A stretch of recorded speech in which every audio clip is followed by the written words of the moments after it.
এটা হচ্ছে সেই ফলের বন। আর এইটা হলো আনারস ক্ষেত।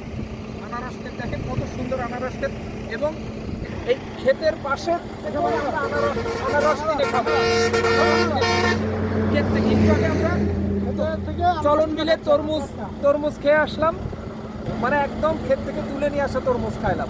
এখন আমরা আনারস খাবো। এই ট্যুরগুলোর মজাই এরকম যে গাড়ি থামিয়ে যখন যেখানে আমরা রাস্তার পাশে যেটা পাচ্ছি সেটা খাচ্ছি, কোথাও তরমুজ খাচ্ছি। এই যেখানে পেঁপে বাগান, এখান থেকে আমরা এখন পাকা পেঁপে নিয়ে এখন পেঁপে খাবো।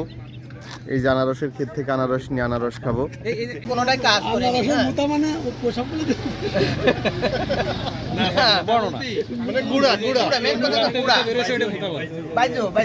মানে অনেকগুলো হয়েছে একটা ফুলপুরি কুড়া থেকে মোটা হবে।